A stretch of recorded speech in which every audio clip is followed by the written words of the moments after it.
นี้สวดพระหุงนะวันโกนตอนเช้านี่วันนี้วันชินน้อย13 แรม 13 ค่ำเดือน 7พรุ่งนี้เป็นวันพระพรุ่งนี้เช้าก็สวดพระหุงกันก่อนไปบิณฑบาตแล้วก็3 เช้าด้วยกันหลังจากวันพระวันสวดพระหุงถ้ามีเวลาก็แจมบทอื่นเข้าไปด้วยนะโมตัสสะภะคะวะโตอะระหะโตสัมมาสัมพุทธัสสะนะโมตัสสะภะคะวะโตอะระหะโตสัมมาสัมพุทธัสสะนะโมตัสสะภะคะวะโตอะระหะโตสัมมาสัมพุทธัสสะอิติปิโสภะคะวะอะระหะสัมพุทโธวิชชาจารณะโนสุปโตโลกวินโหอานนท์อุติสธัมมัสสารติสันทาเทวมนุษย์นังพุทโธภะคะวาติสวากโตนะธัมโมสังฆิติโกอาคาเยหิปัสสิโกโหมันนะยิโกปัญจังเยติตาโพวินโยอิติสุปฏิปันโนภะคะวะสาวกสังโฆอุชุปฏิปันโนภะคะวะสังโฆปันโนภะคะวะโตสาวกสังโฆอิปฏิปันโนภะคะวะโตสาวกสังโฆอาทิปุริสายุมหานิอันตาปุริสาภูมิเอสะภะคะวะโตสาวกสังโฆอาหุภาหุนายโยตักขินายโยหันตานิโยอานนท์ดังหุนยะเข็นโลมานะติเนบะหุงสหัสสะมัยตัสสะอันตังคิเมนะตะโกระสะเสนะมาดังดันธัมมวิตินายิตวามุนินโทตันปัตุเตติยมังคลานิอิเดกัมมริโยนิตัสสัมปนันติโหนาดวะกัมมังกัมมดานเดยังเยสุตันตวิตินายิตวามุนินโทตันสาววตุเตติยมังคลานิดิงไกจังวัตังอธิมาดับพุตังดาวันปมัสสนิวัสุตาดุนันตังเสกมิตินายิตวามุนินโทตันสาววตุเตติยมังคลานิตัพพังกามติอันดสุธาดุนันตังดาวันตินัพพังปุริมาดาวันตังยิอัตตมโนจิตวามุนินโทตันเตยะภวตุเตเจยมังคลานิกันตมุตตังวิวาคามินิยาพุนตวัจนังจันตายเยนะโสมวิตินายิตวามุนินเตสสะภวตุเตเจย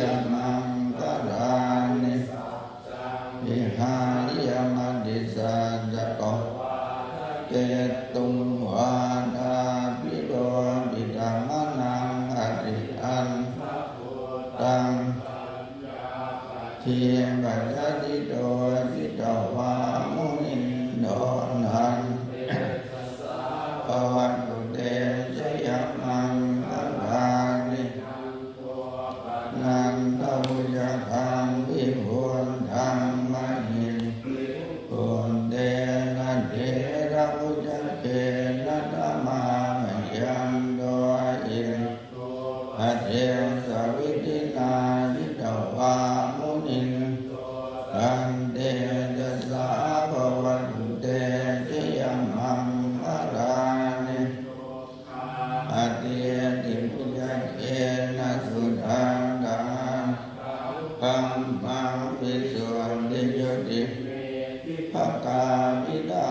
นังญาณาวิธินาจิตวามุนินโดรันเตจะภวัตตุเตชยมังอารานิวิภูตชยมังกะอันตกาโยวาจันโนทินักขิเนสรเตมะดันเทหิตอันเนกวิวิธานิจุปันตวานิโมกอธิกามัยยันนะโรสัมปันโยนัสเสวนาจะภาราอันตินานันจะวนาบูชาจะบูชนียานังเอตัมมังปฏิรูปัฏเทสวาโสจะบูจะกัตตะบุญญาตากัจจมาปานิจะเอดัมมังกะรัมมุตตะมัง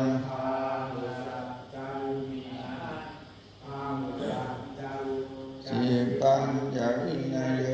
จะสุสิงหิโตสุภาสิตาจยาจะเอดัมมังกะรัมมุตตะมังตุปันธานังโพธดาราตัมโมอะนาปุราจะกัมมันเอดัมมังกะรัมมุตตะมังธัมมจริยาจยาตกานันจะสังฆโมอะนานิกัมมานิเอดัมมังกะรัมมุตตะมังติบาบามาจะภานาจะโมอะปะมาโทจะธัมเมสุเอดัมมังกะรัมมุตตะมังยะนิวานโดยะสันโตทิยังกัน อาเดนะธัมมาสวนังเอดัมมังกะรัมมุตตะมังจะโสจันสัตตังสัมมนานันจะตัง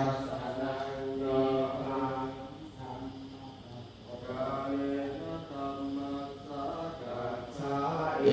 ดัมมังกะรัมมุตตะมังจะธัมมจริยัญญาริยสัจจานัตถาสนังนิพพานสัจยาจะเอดัมมังกะรัมมุตตะมังตะโลกะดัมเมหิเจตังยาตัมปะริยโตตังอิรัจจังเถมังเถมังกะรัมมุตตะมังสาธิกันตวานะสัพพะธัมมาปะราสัพพะทัสสติกังฉันติตังสัมมังคารัมมุตตะมังติยังจินกิวิตังวิรังวาสัจเจ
นังระวัง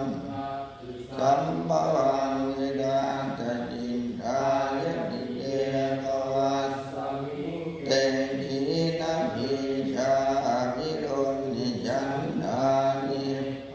ทิชิรายตายัมโอหิตังติเทระตนังปณิเยเตนะสัมเยนะสุวัตตุ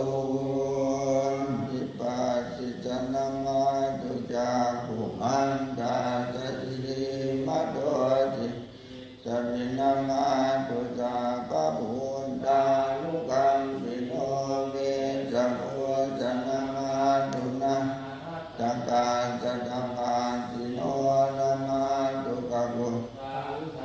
สัมมากัสเสนะนิโนโภ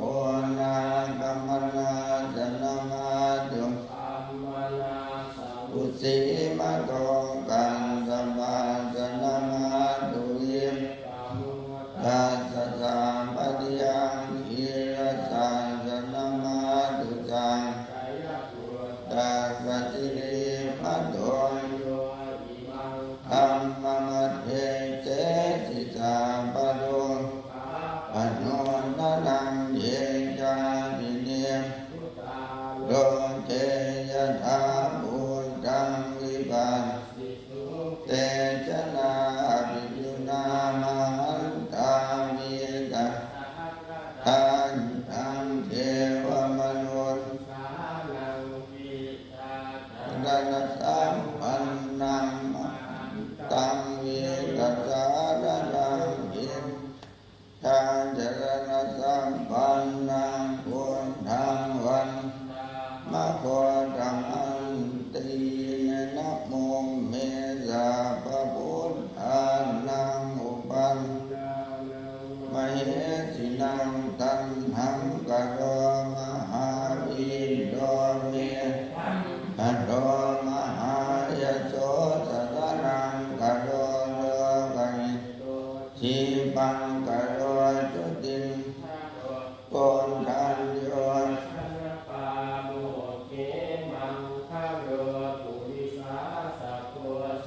โนสุมโนทีโลเลวัตโตรติโนโสภิโตคุณสัมปันโนอโนบันดาลชนุตตโมปัตตุโมโดบัมบันโตนาคโตวรัสสาดาติปัตตุโมสันตจาโดสุเมโทอุปโดสุชาโดสัมกังวนิยตาสีนาตาสัพพอันตกันการุณิโกธัมมนาสิตัมโมนุโตสิตันสัมโมโดเจจิโสยวัตตังวะโดปุณวัดันโหพุทโธวิปันวะโมจิกิสาปัญโยจันเวสะพุทธุสายะโกกัน โอโกนาคัมโนนะนันจังโอกันโอจิติสัมปันโนโอนตังโมปุงวะโหติสิทธิติมัติเตโชจยสิทธิมหิติมหาปุณาปฏิมิปุญญาติกาดาตจาพันตรายนิวารณสมาดาสัพพะวันตาโตสัมมาสัมพุทธัสสะตวะติงสมะปุริสระคันานุภาเวนะอจิตยานุปยันนุภาเวนะสัตตมังปะทานุภาเวนะสิยานุภาเวนะเตนุมานานุภาเวนะอมิตานุภาเวนะตะเจ้าปะปาอมิตานุ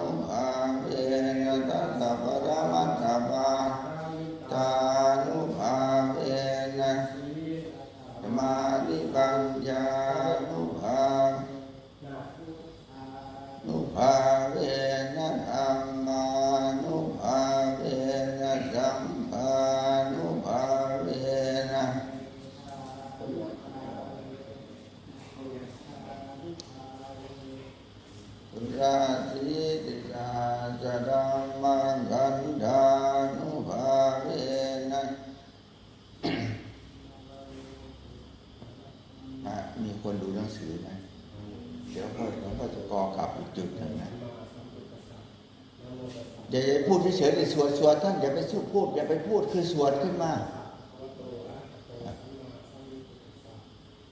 เนี่ยไม่เห็นสวดเลย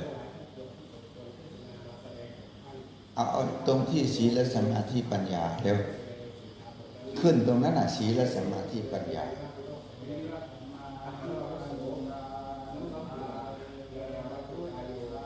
นุภาเวนะธรรมานุภาเวนะสังฆานุภาเวนะ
เดี๋ยวเข้าไปก่อนนะเดี๋ยวเข้าไปก่อน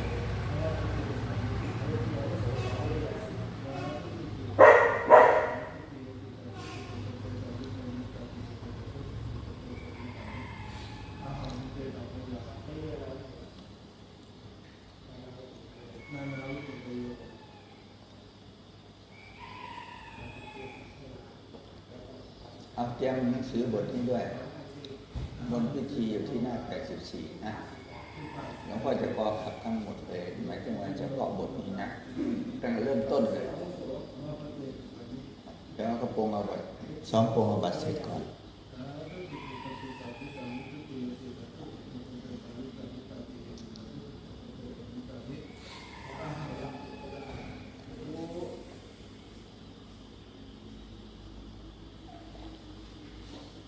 ไปนั่งช่วยกันสวดก่อนบางบทต้องให้จบบทก่อนไปปรงอาบัติก็ได้ทำงานอย่างนี้ไม่ดีเลยหลวงพ่อไม่ใช่ว่าไม่ต่อว่านะหลวงพ่อไม่ได้ฝึกตัวเองนะมันเลยการฝึกแล้วแต่พวกเราน่าจะจบทั้งบทเหมือนค่อยบทนี้ก็ต้องช่วยกันสวดก่อนค่อยไป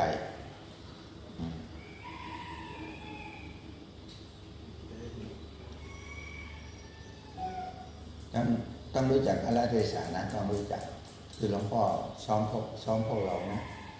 ใช่ว่าหลวงพ่อไม่ต้องซ้อมนะเสรีทิฏฐินี่มงคลอย่างความใหญ่เริ่มต้นใหม่เลยนะเสรีทิฏฐิมติเตโชจยสิทธิมามิน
มานุภาเวนะปานุภาเวนะกานุภาเวนะนุภาเวนะนุภาเวนะเยยะอัมมานุภาเวนะอิสาสะธัมมังกังคานุภาเวนะอุตตรธัมมานุภาเวนะทิกขมปานุภาเวนะตัจจมาตติยานุภาเวนะ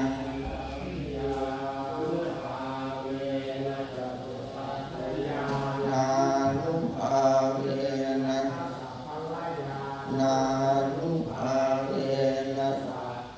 ตุตยานานุภาเวนะกรุณามุทิตาอุเบกขานุภาเวนะตานุภาเวนะนุภาเวนะตุยหังสัพพะโรกัสโสอุปันตวันโภกันมานาสุปายาสายินาสันตุสังดายาปิดินาสันตุสังอัปปาตุยหังสัมมิทันตุสีภาตุยหังโหตุสัตวะสัจฉิเวนัสสมังโหตุสังสัพพะปะตะปะนะปุณิคังคามหาสมุทรอารักขกาเทวตาสัทธาตุมิอนุรักขันตุสัพพะพุทธานุภาเวนะสัพพะธัมมานุภาเวนะสัพพะสังฆานุภาเวนะตนังธัมมะรัตนังสังฆรัตนังติรัตนานังอานุภาเวนะจัตสิติสาสะธัมมังนุภาเวนะปิณอันนยานุภาเวนะจิปะกานุภาเวนะสัมเพเพียนเดชาสัมเพเตตระยาสัมเพ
ทดสอบ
ติโลกัสสมิเตกุมารันโยนิกา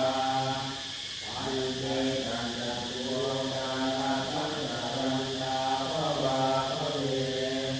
ยาคันเยปฏิภาณันเตอนุโมทันตุเตกะยังเยติมานะปัจจานันติเทวาริสังวิเวทลุมายังลานะปุญญาณอนุโมทนาเทนาสวะเทตตาตาหุตุอาเวลาตุปัสสิทิโลเทวะปะตัญจปะโรตุเตสาคาติชะตังสุภานะโมตัสสะภะคะวะโตอะระหะโตสัมมาสัมพุทธัสสะนะโมตัสสะภะคะวะโตอะระหะโตสัมมาสัมพุทธัสสะนะโมตัสสะภะคะวะโตอะระหะโตสัมมาสัมพุทธัสสะอุปโภคโลกะทั้งหลายทั้งปวงที่เป็นคนที่เป็นนาเป็นท่านและทุกคนที่ทำไปแล้วก็มีทางทุกนั้นถ้าที่เกิดขึ้นนั้นไม่ต้องเสียห้ามช่วยตั้งหลักนาสุขใจสมบัติใจอยู่อาศัยอยู่อาศัยตาเกิดขึ้นปัจจาคันเตทำเอาโตรันอายติคันเตสาวเลยาค่ะสามที่ถูกโทษสามที่ถูกสามที่ถูกโทษสามที่ตัดสินแทนลูกคือโตโทษทำด้วยสามอาหารมุสลิมทั้งหลายนาสุขใจอยู่ปัจจัยอยู่อาศัยอยู่อาศัยตาเกิดขึ้นปัจจาคันเตทำเอาโตรันอายติคันเตสาวเลยาค่ะสามที่ถูกโทษสามที่ถูกสามที่ถูกโทษสามที่ตัดสินแทนลูกคือโตโทษทำด้วยสามอาหารมุสลิมทั้งหลายนาสุขใจอยู่ผู้ใดยังอยู่อาศัยอยู่ในการเกิดขึ้นปัจจาคันเตทำเอาโตรันอายติคันเตสาวเลยาค่ะสามที่ถูกโทษสามที่ถูกสามที่ถูกโทษสามที่ตัดสินแทนลูกคือโตโทษทำด้วยสามอาหารมุสลิมทั้งหลายผู้ใดที่อายุอาศัยอยู่อาบันตาเกิดขึ้นปัจจาคันเตสามเอาโตรันอายติคันเตสาวเลยาค่ะสามที่ถูกโทษสามที่ถูกสามที่ถูกโทษสามที่ตัดสินแทนลูกคือโตโทษท